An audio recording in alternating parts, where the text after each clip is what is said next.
Welcome everybody. Finally, we're recording this episode. It's been a long time coming. If you're watching this, welcome. I hope you like the new setup, get comfortable. And if you're walking your dog, or you're just walking yourself, or you're just chilling or listening to this in the car, I hope you guys enjoy this episode. It is an episode that many have been asking about because I do receive those questions a lot in person, and I have mentioned that I will be recording this episode to make it easier because many have the same questions. And whenever I meet somebody, or y'all know my story, like about my professional side of things, or even about my life in general, you tend to ask the same questions, so it's easier for me to just send this over whenever that happens. So if you're sitting down, or if you're watching this, or if you're going to listen to this in a cafe, I hope you enjoy the episode. So welcome back to Thrive Vibe with S, and here we go. Action. So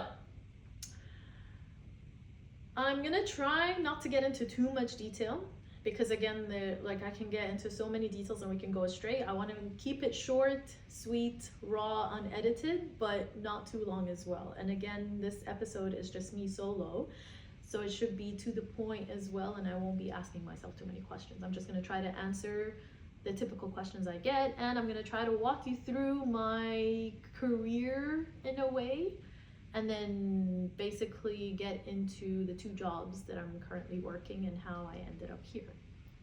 So it all started back in the day when I graduated in 2012 from Texas A&M as a petroleum engineer.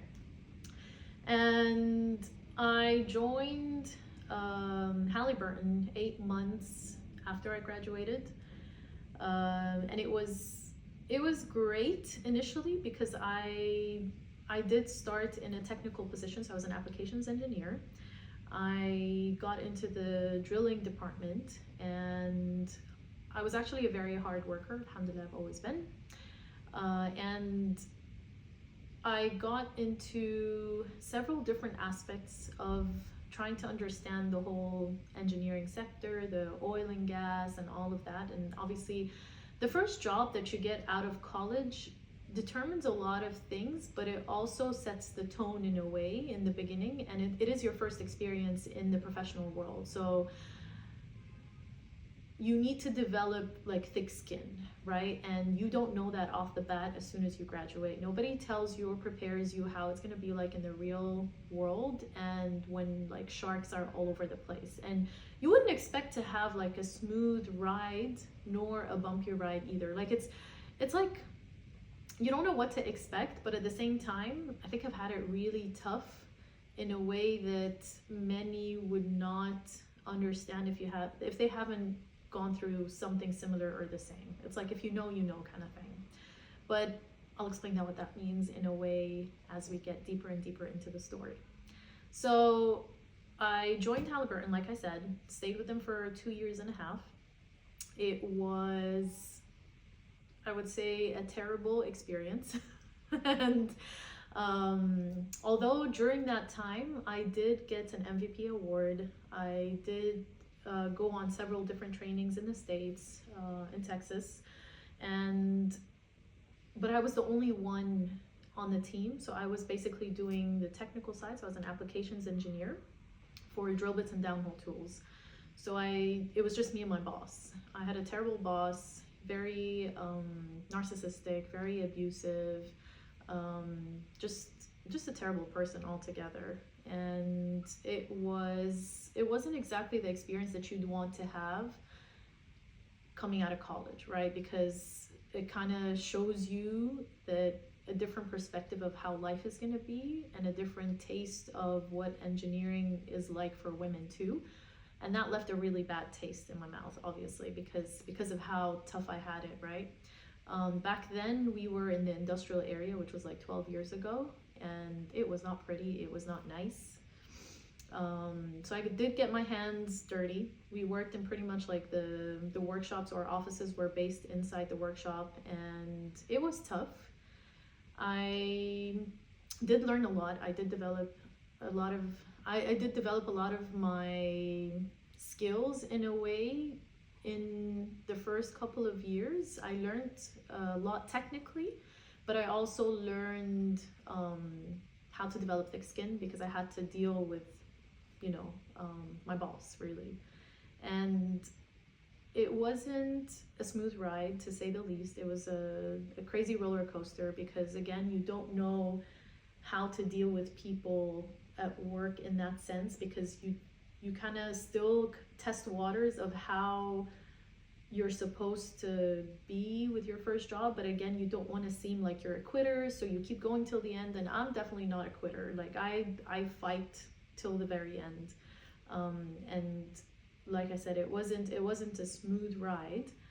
I did take the MVP award. I was a hard worker, and like the numbers, the everything said it, right? So I did get appreciation from the company itself in a way, but because I had this terrible boss above me, that it just wasn't working out. And I was holding on to that job as if like my life depended on it. And I don't know why that was, but I didn't want to be a quitter, because again, to me, it's like, maybe this is how it's gonna be, maybe this is how it is, but I don't know, because it's my first job out of college and I don't want to just like leave. But it was making me so miserable. And anyway, so fast forward, after a lot of even like harassments and things like that, eventually I obviously made a complaint, because I did, like, whenever scenarios and situations would happen, I would share them with my friends, I would share them with my parents, and tell them this and this is happening. Is this normal? Like I didn't want to feel like maybe it's only in my head. I wanted to make sure that, maybe this is something I'm not used to in the working environment, but is this like okay? So I would go and share all of those things as they were fresh back then, and none of them were okay. And then I'm like, okay, so it's not just me. But anyway, eventually I put together like a whole complaint, and it went to global HR, and it just created a lot of noise and all of that. Eventually global HR like came, and it was their first time to visit, and we had a talk, we had an investigation, and yada yada and all of that jazz. Eventually, to try to shut me up, they kind of offered me a mud engineering position, which I didn't understand. Why would you like move me anyway to another department? And literally it's like 2 steps away. Like we're literally gonna be in the same space, but this guy is not suffering any consequences. But anyway, but he was protected from up above. So unfortunately, like and a lot of people ask me, what nationality is he? Because I know people who live in, like, especially in the Middle East, they would understand what that means. He was American too. He was from Texas. Because I'm American, a lot of the people who were in the office from other nationalities, they were kind of asking me to stand up for them too. So it's not just me, but it's them. And I see how abusive he was to them. Everybody hated him, including the clients, including just everybody, right? He was just a really bad person. But anyway, after that complaint, after the HR investigation, everything, just kind of, I realized how protected he was, and that he pretty much wasn't going anywhere. But I did threaten to file a lawsuit against him, and I told him like he wasn't going to be staying here for long, right? Was it an empty threat? Probably, because I just wanted to get it over with, and I just wanted to get out. But again, I wanted to make sure that he doesn't do that to anybody else. So anyway, fast forward, I eventually found a job. Like a few months later, I joined a company called Petratech. It was awesome. I had a great boss, and it was like the complete opposite. He was an awesome person. Everything was great. Learned a lot. I even got into representing a company abroad, because it's like an agency, and we worked with a company that works with drones, basically. And back then the drones were not allowed to enter anywhere in the country, let alone the oil and gas. So it was a tough and almost impossible challenge, you would think, because some of those companies, they try to bring in the drone to do like flare inspections and things like that, but it just didn't, like they were just rejected and turned down by the government and everybody else. So you can imagine a girl who's only 2-3 years into her career and into her engineering life altogether and in her professional world, decides to do something and believes that she can change all of that. So I just decided that I'm gonna fight for it. And I wanted to prove everybody wrong, because they're like, yeah, if these companies were not able to do it, you're just a little girl, like how are you gonna get it done? It's not possible. So I took it upon myself to make sure that I proved them wrong, especially that I could tell the undermining of it just because I'm a girl. So I'm like, you know what? Let me show you how it's done. And I was very patient. I basically worked my butt off, and I dealt with people in the Ministry of Defense, the Ministry of Interior, Civil Aviation, people I met that I never would have imagined to meet that early on in my career, like top dogs, like no joke. But I was so proud of myself. I knew what I was doing was getting somewhere, because I was not giving up. Like, I knocked on all doors. I was trying to find loops and holes and ways to make sure it happens, and doing it in a way that basically would create like a permanent impact, and would just, and it ended up like amazingly well, right? So 6 months into a lot of hard work and knocking on doors and making sure that the clients even are on board with it, because obviously you need to have some sort of like interest to an extent. I did like seminars, I just carried out so many different things to make sure that on the other side, like the client side, it is like a need per se, and it's going to save them millions, because you practically don't have to shut down the plant, which saves them millions solo, plus the fact that you're saving people's lives, because you don't have any people that you need to, whether it's safety wise, like you don't have to have anybody like come in to, because the team that it would take to shut down the plant, and then to like unstack the flares, bring them down, do the visual inspection, have the cranes, blah blah blah, like the amount of hazardous like situations and incidents that could happen, you've basically just avoided all of that, right? And the flare is still going, you just take a drone, check it out, make sure there are no cracks, etc., and off you go. So anyway, 6 months into it, got literally sat down, wrote an interim law to govern all of that, which was incredible, because I just sat down there with like my technical support guy from the company that I was representing, telling him, okay, now these people are asking us to write like a law.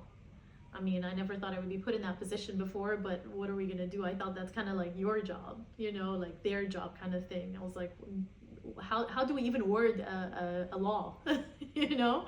So anyway, did a successful job for one of the client or operators here in Doha, and it was incredible. It was a very successful job. But after that, or I would say like a few months after that job was successful, all this was happening and blah, blah, blah, I realized as well that I was getting paid less than somebody in the same position or level, but in a different department. And I understood, not just from them, but from like HR basically, that because I'm a girl and because I live with my dad and my dad is well off, that I don't need the extra cash. So I could tell the mentality was gonna make me struggle, or is gonna put a cap or a limitation to where my career growth was gonna be at, because if that's how they're thinking about it and it's not like performance wise or whatever, then we're not gonna get too far, right? So anyway, I was headhunted by another company, or headhunted by a headhunter, and I joined later on with a regional company, and so basically went from a multinational to a local company to a regional company this time, and I joined a company called Burn Rental, or some people call it Byron, and I would say I learned a lot as well working in that company, and I love that they appreciated me the most out of all the ones that I've worked with so far. And the office, I would say, wasn't exactly the best either. It was in Selwa Road, but um, there were already there was a team that was working there for a long time, each one responsible for a different part of or a different industry. So one was responsible for events, one was responsible for construction, and I was responsible for oil and gas, obviously. So they hired me to be the sales engineer for the oil and gas companies. And obviously the other, with other people, because some of them didn't speak Arabic, I would support in other areas, in other industries. But my main focus was oil and gas, and did a lot of work there, was very successful, thank God. And my hard work paid off, and it was, I would say, another milestone in my career because of how far I went with operators and the revenue that I made for the company, and the kind of and how I've infiltrated the oil and gas for them, and the fact that we started even increasing the amount of increasing like the cabins and everything. So we were renting solutions basically. I don't want to get into too much detail about it, but we were renting solutions, cabins, evolutions, generators, tower lights, air compressors, and all those things, so that basically we can do a whole rig setup out in the middle of nowhere from A to Z to make sure that it's livable. But each solution can be offered obviously separately. But anyway, so did great there. But then, and then they actually chose me over the other guys, including my GM. So we both went for a mini MBA with a Harvard professor, Horahan. He has his own like management seminars and all that. So we went for like a week, and I was very humbled and flattered, honestly, that they picked me over the other people who had been there for like at least 5 years longer. And it was another way of them appreciating me. And then they offered me to be regional BDM for Saudi and Kuwait. And that time I was about to get married, and it was just the wrong place at the wrong time kind of thing. I wanted regional BD, but I wanted it for Doha and Dubai, because these are technically like my homes here. And so unfortunately I had to turn it down because I had just gotten married, or I was getting married that time and all that. So I couldn't just leave or up and go, because obviously my ex-husband was here. But I told them, like, another way to show the appreciation is by obviously putting me up a notch, or taking me to sales manager, or even financially, whatever it is, grade wise, internally, or whatever it is. But anyway, it didn't work out just because of political reasons internally, that they were worried that other people would have a problem because I had been there the least. But again, numbers speak for themselves, right? So it was justified. But anyway, I saw or realized that like maybe 6 months or 8 months into it, that nothing was going to really change because of like the political situation internally and all that. And I realized there was, again, a limitation to my growth and all that, and I wasn't going to get anywhere. And I was already like comfortable. And as always, when I get in my comfort zone, I jump out. So, and especially if I feel like my hands are tied and there's nothing that I can do to change that, it does bother me. And I can't just sit there and feel like something is unfair, or I'm like stuck in a way, or my hands are tied and I'm not doing anything about it. Again, you're not a tree, you gotta move. So once I got, and again, I wasn't like searching or anything, but I was headhunted by another like headhunter. And they basically reached out to me, and the company was a multinational. It was Kelvin Thermal Solutions, but it was in something completely different again. So every time I would move, it was like a completely different product and all that, but it was mainly like sales and BD was the direction I was taking. But you had to be an engineer because you had to understand the technical stuff, and you have to understand the lingo, and you have to speak the lingo too, because you offer solutions based on what you understand, right? So anyway, joined Kelvin a few months later. And then they realized that after I had been waiting for months after I left, like a pretty stable and good job and everything, that they don't have a female visa. And because they're registered as a factory in the other new industrial area, that they need an approval from the government, and somebody needs to come from the government to check the place to make sure that it's female friendly and all that. So it's actually, it is for our benefit, but it was a barrier, right? But the fact that they didn't know that before I joined them, before I left my job to join them, was just mind-blowing, right? But then incompetency can just be ridiculous at times. No matter what, if it's a multinational, a local company, or whatever it is, incompetency can just be next level at this point. But anyway, so after because I told them, like, that whole time I was sitting at home waiting to start work, but it just kept being delayed, and I told them, okay, I have finished up and used up all my savings, so I really need to start working, and I can't, like, I've already eaten up and finished up my savings, so I can't just like sit around and do nothing. I've already traveled, I've done this and that and blah blah blah, and I'm ready to start work. So they're like, okay, fine. Started work. That time they started like still going through the process of trying to like pay money to try to get me the female visa and all that jazz. And then Rona hit. And obviously no one was gonna come to visit like a place in the middle of nowhere to get me a visa, to get an approval for this girl right here to join their company. Nobody gives a shit, right? Everybody was like, you know, probably thinking that it was the apocalypse and we're about to die. So I worked from home, then a few months in, and during that time again, I had a terrible boss again. Wasn't very friendly, wasn't very helpful. And it was another just unpleasant experience, to say the least. And eventually, after I had joined them for maybe, because after Rona, like after things like became more flexible and we could like go to the office and all that, it was like he didn't want to get involved in a lot of things that I needed him to, like in terms of meetings or whatever, as support, and to get like to close deals as well and things like that.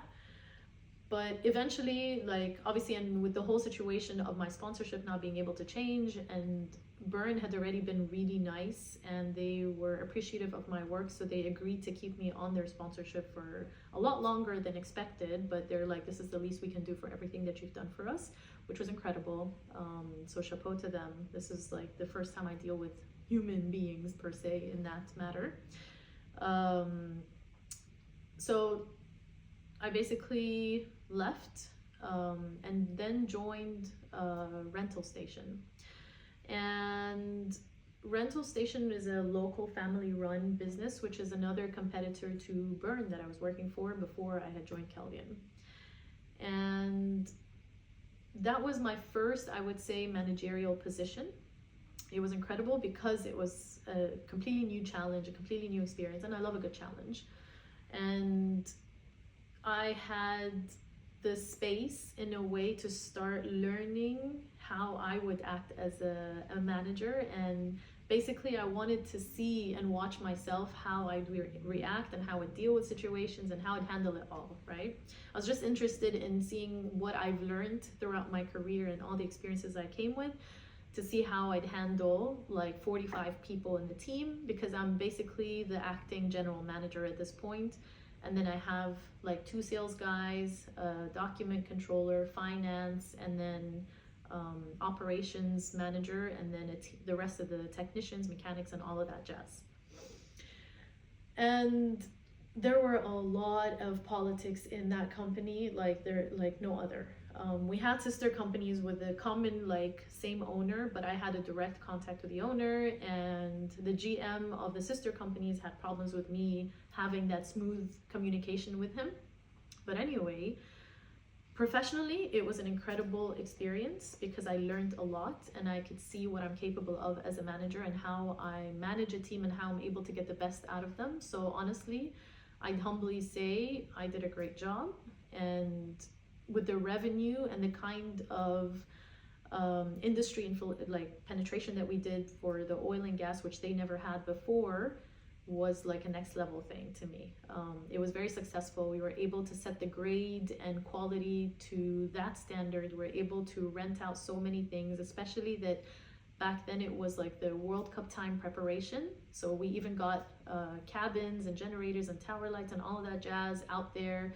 We even like, and I started obviously setting up a I set up like a plan and a growth and strategic plan in order to make sure that the company grows smoothly, but we also needed investment because we needed to increase the amount of equipment that we had, the cabins and etc. and all that. So we had a silent owner, which was like a very important guy who never like basically came around much at all. They've never seen him in the company for the past 10 years that it had been open. And honestly, the company before I had joined was run like a supermarket. Nothing was done professionally. There was no tracking of anything of any sort. It was like random all over the place. Like if someone just calls them to like rent something, they would just like call up the workshop to see if they have it. And it was just like basically just run like a grocery store. So when I came in, I set everything professionally. I even like redesigned everything, even logo. I got them uniforms, just made everything way more organized. So I had to be or put on several different caps, whether it is I had to be a manager, I had to be their finance guy, I had to be their procurement guy, I had to be the interior designer even of like the office that we had to set up in the warehouse in Birkat Al Amir. There were like so many details involved that I had to be so many people at the same time. And if you know, you know. If you've been in a position like that before, I'm sure you understand. But anyway, got the sales guys to work in a way that is a lot more healthy, because before that they would try to like, you know, steal each other's clients or whatever. It was a very unhealthy environment before I had joined, but then set things straight, and thank God everything worked smoothly from there. And was able to have them work as a team. Basically, there was a lot more synergy and everybody understood what our goal is, and that we work as one together and nobody's allowed to like mess with the other person's work. We kind of support each other to reach, you know, the same end goal, I would say. But anyway, with a lot of like political drama and a lot of like backstabbing from people and all of that jazz, it was a nightmare in that sense. So I had to deal with all of that, and even because they tried to harm their own people by not paying them, by not doing this, by not doing like specific things, and I could see how they were dealing with other sister companies and how they were screwing over people. I was always protecting my people because, again, that's what you do as a manager. You're supposed to take care of your own people, and you're supposed to take the hit or the bullet for the team at times.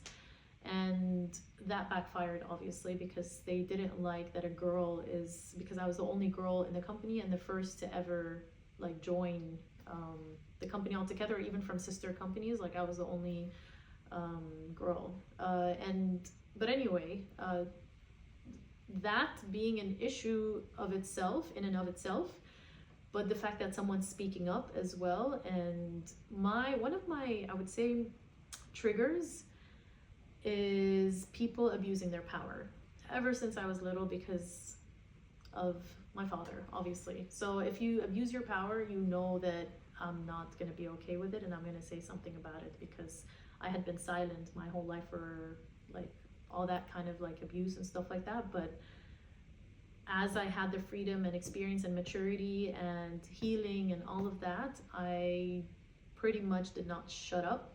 And I'm going to be up in your face if you're going to abuse your power. Obviously within my grounds and everything, but I'm not going to be silent about it. I'm going to be very vocal, and I'm going to retaliate as professionally as possible. But anyway, people don't like it when you kind of hold a mirror up and be like, what are you doing? But and you become like their inner voice kind of thing, and you highlight the things that are unacceptable or, you know, inhumane or anything like that, because most are just used to having a yes man, and I'm not that kind. Like if something is not right, it's not right, regardless. I don't care what your position is. I don't care if you're the president. I'm gonna say something if something is not okay, right? But anyway, so protected my people for as long as I could. Everybody always got paid. I knew the ins and outs of the company. I knew everything that was going on to the nitty-gritty. and stayed with them for a year, had everything up and running. We were in the oil and gas, we were in every industry, like doing really well. We even had that silent partner that I was telling you about, because I had put basically a business development plan and a growth strategy, and I set a plan for investment. He started coming to our quarterly meetings because we needed him to obviously invest into the company, but he could make an informed decision because he had something that he could look at. He could look at numbers to see where we were at, where we're at now, and where we want to be, and what is exactly the plan. So he could make an informed decision based, or an educated decision too, based on the information that he has. But before, he had no intel as to what was going on. So anyway, company grew tremendously in a span of a year, which was abnormal.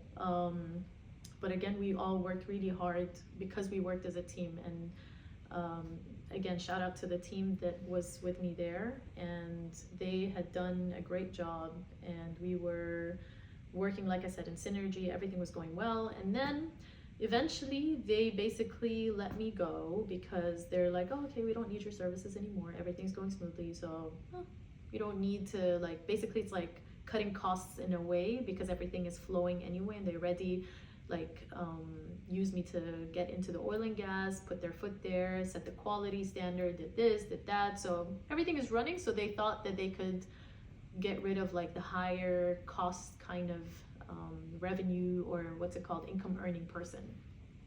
Now during that time, a lot was happening, like I said, because it was so toxic. So I helped people, like, and protected them while they were like looking for another job. And eventually, after I left, they even didn't want to like pay me my last salary, so I had to take them to the labor department, and we had to go through this whole ordeal and whatever. Eventually got my money, not all of it, but at least most.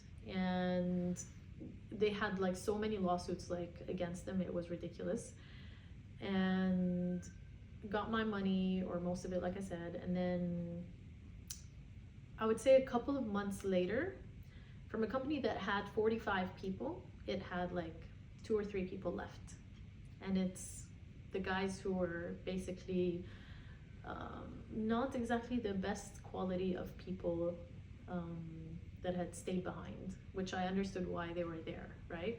But anyway, obviously there's so, like, each one had so much details and drama happening, but I'm just giving you like, literally this is like the summary of it and synopsis of it. But anyway, fast forward, I tried to take sort of a sabbatical from engineering altogether for about a year. And it was a tough year because professionally and personally, I was really struggling, and nothing was going well, and I just needed a break from everything. So I left to Dubai for about 3 months, like, give or take, like back and forth. I would stay for like a month, come back for a week, go back for like 3 weeks and come back for a week, stuff like that. And I just needed a break from everything, and just came back. And that time I had just recently bought a new car just a few months back, and obviously had a lot of financial responsibilities, even like outside of like Doha and things like that, and checks going out, and just a lot of responsibility. And I couldn't not be earning a specific amount of money, obviously, because I had set a standard to what I am earning, and I was just used to earning a specific amount, let's just say. And then eventually, obviously, I tried to freelance as a personal trainer. Now, while all that is happening on the side, bear in mind that ever since I graduated, after like a year or so, I started getting my fitness instructor certificate. Then I went on to personal trainer. Then I started taking certificates in everything to do with the sports industry, pretty much. Whether it is bar in Dubai, I got my certificate there, then Pilates, then yoga. Like, throughout my career, this had been it on the side as a side hustle. So when I took that sabbatical, I wanted to focus just on personal training and see if I can pursue my passion full time, which would be incredible, right? You would do something that you love full time. What more could you want? So anyway, I worked those 2 jobs from the get-go. Like after I would say the second year out of college while I was after Halliburton, basically. So I would say a couple of years into my engineering career.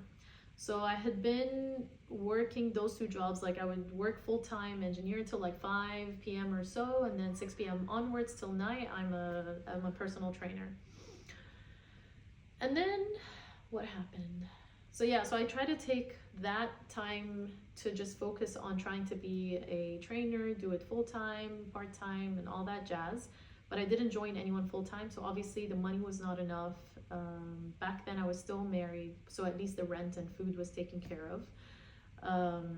But then eventually realized that, okay, I need to get back into the engineering world, mainly as well because the finances were just not making sense, and I had my own financial, like I said, responsibilities that I had to even give up my car and return it, and that was one of the biggest lessons ever. That's a story for another day. But I bought a car at least to own and lost so much money because I couldn't finish paying for it. And then I went on to look, like I said, for an engineering job, and because obviously my personal life wasn't going so well, so I needed to make sure that I could stand on my own 2 feet. And went back to that. Found a job and got into Halliburton again, which was the first company that I had joined before. So 8 years later, I joined them again, tried to give them a second chance, but that was a terrible idea. But again, everything happens for a reason. Again, a terrible experience. Although I had been highly requested by several different departments to join them, which was very humbling and flattering. I was doing a good job. I was again back into the same department, but this time as a senior application engineer in the drill bits and services. So again, I had to go back into remembering all the technical stuff that I had learned and whatever, but again, because I was the only person on the team, so I had to be the salesperson, the BD person, the technical engineer, the this and that, and I was embedded in one of the operators here. And I was embedded in their office, basically internal. And the clients were fine, nothing, so I didn't face any issues with the client more than I was facing internally. Had a terrible experience with a terrible person. He was a terrible manager and nobody really liked him, honestly, including the clients. And internally they had major issues with him, and it was again another roller coaster. And a year after I had joined them, was it a year after? Yeah, a year after I had joined them, they remembered or realized that I'm American and that I have taxes to be paid because they're an American multinational based here. So they have to file, basically they have to give me something like a W-2 form that I have to file with my taxes. So apparently, so they came to me asking for me to pay them like 30K or so, and that they were going to start deducting a major percentage from my salary overnight to make sure that they basically can give me that W-2 form in the end every year when I'm filing my taxes. I'm like, you kind of knew that when I joined, because we did talk about it, and whatever it is, like your incompetency of the fact that you forgot, we agreed on a specific amount, and I was already complaining that I had been I'm being underpaid and overworked.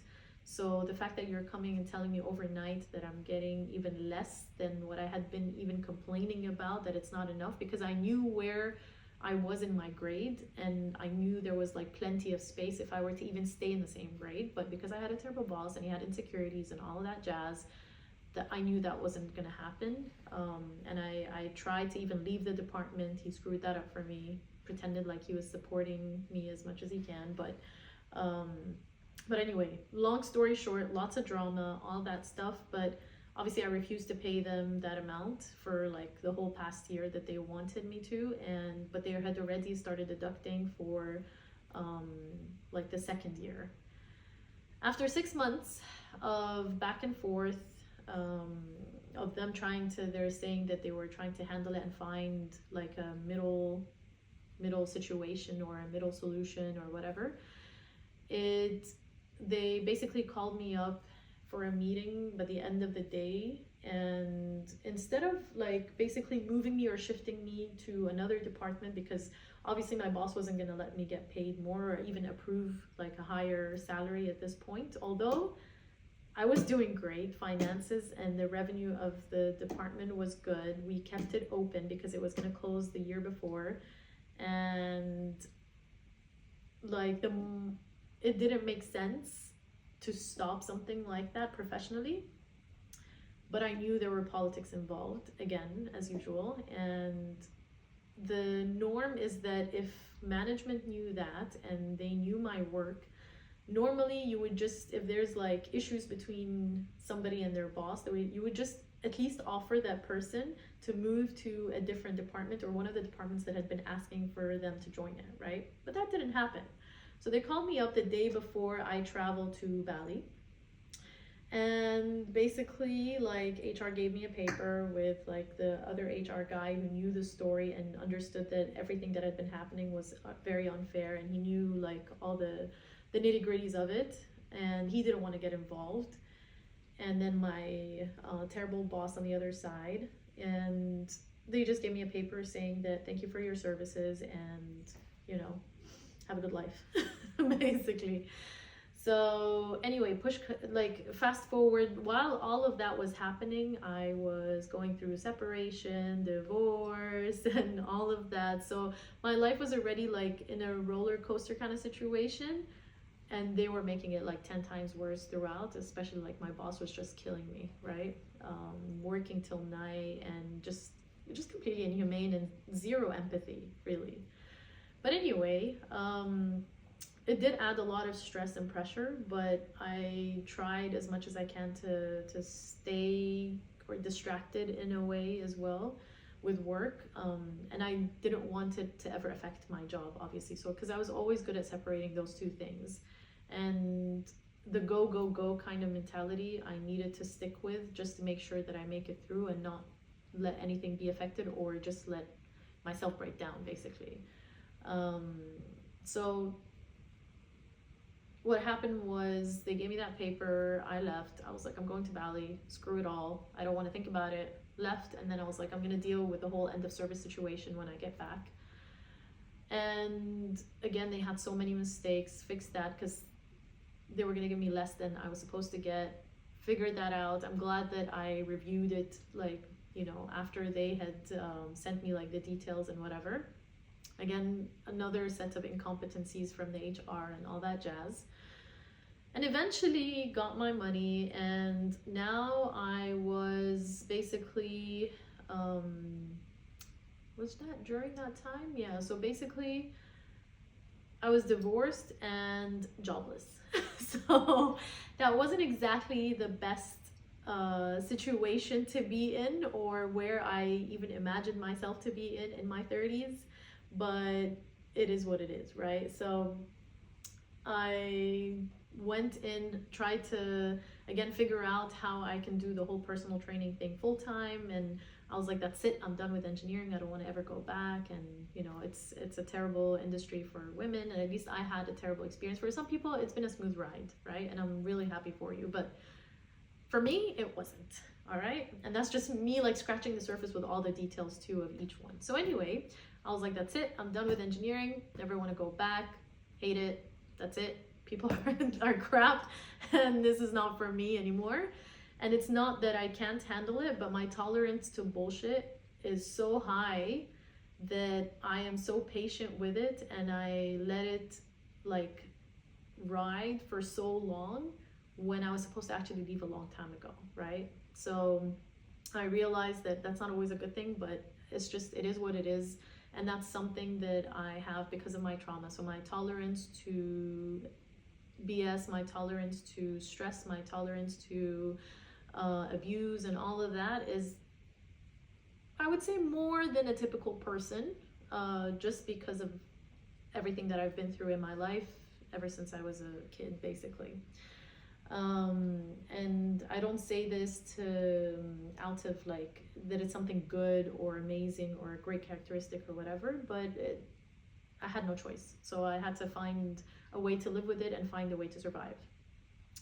So anyway, so I tried to get into the fitness world and did it like freelancing for like 3 months.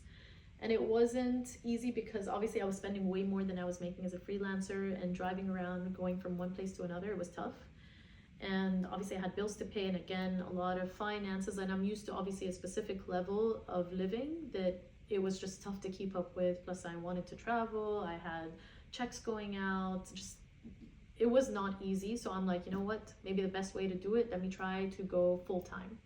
Went full-time with OX Fitness, and again, I did not think a health and wellness place would really I want to be politically careful as well, but let's just say a lot of the wellness space does not really take care of their own people, right? They don't prioritize their health and wellness. But either way, without getting into too much detail, I stayed in it for about 8 months, was really overworked, burnt out at a certain point, and again, because I was trying to do like so much, and because I was asked to do as well a lot more than a typical trainer would, and it was just like, you know, I would get there maybe by 8, start giving out energy and group classes and whatever at 8 in the morning, and then finish at like 10 p.m. or 9 p.m., something like that. So it was a lot. And then even trying to keep up with your social life too and everything. So it was crazy. But anyway, after all of that, I guess I reached a certain point where I just wasn't okay with it all. And I wasn't okay with where I was mentally and professionally and whatever. I felt like I wasn't even, I didn't know that that cup where I wanted to be, I didn't know that I even had a cup professionally of the engineering end of things that I needed filling, or of even like just that side of things, right? Because I had worked so hard to reach where I had reached at that point, whether senior level or managerial level and all. So it was really tough to just jump ship, right? But again, because I had been through so much that I was like, I've had it and I've had enough of it, and I don't want titles, I don't want money, I don't want whatever. I just want I chose my mental health, and I wasn't gonna apply for jobs, and I didn't apply for a single engineering job for quite some time, right? And I just wanted to focus on being a personal trainer, give group classes, do this, do that, and I was like all over the place, giving like power Pilates, bar, mega former, you just name it, right? I was in it. And because I love it so much, and my passion is just helping people and making sure that they take care of themselves, and I know the ripple effect that it has on their families, their friends, and just their lives and everything, and how someone's life can be saved through that. You don't have to be a doctor to save someone's life. So anyway, loved being or doing that full time, but again, like I said, I reached a point where I wasn't getting to where I wanted to at this point in my life, and I didn't want to be in a hamster wheel. I felt like I wasn't able to achieve the things I wanted to achieve fully, and I just felt exhausted at this point. And I was like, okay, so what am I going to do with my life? I'm in my 30s. There's a specific life that I want for myself. Is it in alignment basically with what I want for my future, right? And am I living comfortably enough where I am able to have enough saved up even for the future, saved up for emergencies, or for me to travel around the world comfortably whenever I want to, for anything whatsoever, and just basically be able to not worry about finances altogether per se. And then I realized that it just wasn't working out. Eventually I started applying for jobs back into the engineering world to see what is out there. Is it even like, because again, the market is very tough here. So I tried to like just venture back in and see, I was like, you know what, if it's meant to be, it's meant to be. And I have full faith that if something is meant to be yours, it's going to be yours, whether it is a person, whether it is a job, whether it is anything whatsoever, to the tiniest of like a cup of coffee. Like if this cup of coffee is meant to be yours, it's yours, and your name is all over it, right? But anyway, got quite a few good like offers, not good, but I would say I started getting offers from the engineering world, and I was very, I would say not excited, but I was happy and humbled and flattered to see that my value in the market. And bear in mind that during the time when I was just a trainer then and working just that as a personal trainer in the fitness world, I had been getting so many people asking me to be their business partner to open like Pilates places, because it just opened like wildfire, right? I had gotten like 4 different people that don't know each other asking me to be their partner. But again, it didn't work out in my opinion, just because it takes a lot of effort to open a place, to run a place, to hire people and all that. And I can't do that for free, because who's going to pay my rent, right? Meanwhile, it's a lot of work and effort, and it needs a full focus, and I don't like half-assing anything, right? If I'm going to do a job, I'm going to do it till the end, and you can bet your booty that I'm going to put like all into it and make sure that it's done like properly. So I wouldn't take something that I feel like would be unfair to a person if I'm not fully in it. And I can't, and again, like, work is not for free, right? Nothing comes for free. You can't ask someone to do something for free just because they're a partner until we start making like revenue and profit. But again, I was very humbled and flattered by how many people approached me to be their business partner. Till this day, I still get approached, but again, who knows what might happen. I might have a place maybe at some point, God knows, maybe here, maybe outside of the country. Nobody knows where this is gonna go, but I'm just always humbled and flattered that a lot of people trust me, and they trust my opinion even for business consultations. I have a lot of friends, acquaintances, and even random people that I haven't spoken to in forever. They tend to just want to set up meetings to like help them set up their own business, even if I don't get involved or whatever, and they all want me to be a part of it somehow. And honestly, that means the world to me. Like, that always humbles and flatters me. And sometimes I'm shocked and surprised that they're coming to me. I mean, there's a lot of people in the industry, but it just means a lot when someone does that. It's like, it makes me feel like, okay, all that hard work and effort hasn't gone for nothing, and people do value it.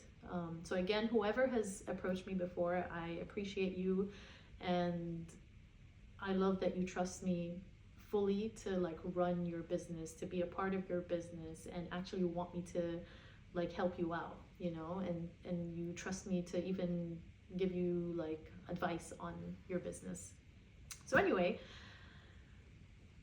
I'm gonna end this soon, I promise, so stay with me. We're coming to the end. So now, after I have had like a few after I've had a few job offers in the engineering sector and all that, decided to jump back in onto the ship and continue being an engineer again. But this time I joined a tech company, and basically we offer tech solutions, and I'm the key account manager to the energy sector. So again, still have to be an engineer, still have to understand the technicalities, but just we're offering different products and solutions and all that jazz. And I've been pretty happy in that place. People are amazing so far, and we work as a team, and I can see myself getting somewhere in that company and not being mistreated or not valued enough or whatever. If anything, so far I do appreciate like the whole team, and I feel like there's so much potential. They haven't worked in the oil and gas, but this is why they hired me, to get and penetrate the oil and gas for them. And they have amazing solutions, and it's all very cool stuff. But anyway, I'm not going to get into those details, but altogether, I'm back to doing 2 jobs, engineering and part-time personal trainer in the evening, giving classes in Rumble, and still OX on Saturdays, still giving one-on-one client sessions and all that jazz, trying to juggle that with my social life. And but I'd say I'm in a much better place now at this point in my life and career, where I'm starting to finally find a bit of stability. It has been a long time coming after everything that I had been through, whether growing up or with a divorce or my marriage and all of that jazz. Like, it has been very unstable for really long. So I feel like I'm finally somehow starting to maybe take a moment where I can take a breath of fresh air. And I'm so grateful, so blessed, and I can't wait to see what the future holds. I wake up every day, no matter what, even through the struggles that I've been through, just grateful that I woke up that day and I'm able to live another day and get out there and see what God has in store for me. Like, no matter what, everything that you're going through for a reason. And if you keep resisting, you'll never really be able to learn the lesson that God has put for you. And basically what happens is you're going to end up getting the same lesson every time until you learn it. So stop trying to resist it. Learn the lesson, go through the experience, go through the hurricane, stop trying to go around it, because you're going to end up in a whirlwind with it on the outside. So you're going to get out the other side with more experience. And no matter how tough it is out there, just know that with faith, with the good people or the right people around you, with beautiful souls, and with the right type of community around you too, you can make it through anything. And I know it's always tough, especially if you're not in your home. Like, this to me is home, but again, you have to keep working and you have to keep grinding to make sure that you stay afloat. But at some point you have to know where that, I wouldn't say balance, you can never really have balance per se. The whole life work balance, I feel like, is just, it gives a wrong connotation to the reality of how things are. At times your work will take, more precedence. At times your life will take more precedence. Like, you just have to know when to push here and there just a little bit extra. And there are sacrifices that have to be made regardless at times. And as long as it's in alignment with the life that you want to have, then you're going in the right direction. And always prioritize your mental health, no matter how impossible per se it feels. But rewiring your brain takes time, unlearning and learning things as well, to make sure that you get the best out of your experience and not resist a lot of it or be stubborn or give up or anything like that as well takes time. Just having lots of grit. Grit is always the answer to making it through so many situations and tough experiences in life. And that is something that I would say I have developed over the years. Grit, a tough mindset, that whole mindset shift is, again, everything. And it can help you live through hell while maintaining to a certain extent your sanity too, and not losing yourself. And again, your story matters, so don't let yourself, go into the abyss without getting the max out of this life. And yeah, I think that's a lot of info and story time that you just got here. So I hope you guys enjoyed this episode, and I hope it's, maybe some of you fell asleep while listening to this episode, but this is pretty much a lot of it. If you have any questions, feel free to comment, DM me even directly, anything like that. I'd be more than happy to help. And if you need advice, I'm still around town. I'll be here probably for a little while longer. And thank you guys so much again for all the people who support my episodes, who listen and tune in, who support me even as a person in real life, who see me, who listen, who just give me a helping hand whenever I need it, or even come to me for advice, or who come to me to help. Always humbled and flattered to be that person for any of you and all of you. I believe with love and faith, anything is possible, and you can find the best version of yourself with time. And yeah, have a wonderful, wonderful week ahead. And I hope you guys enjoyed this episode. And yeah, see you guys later. Bye.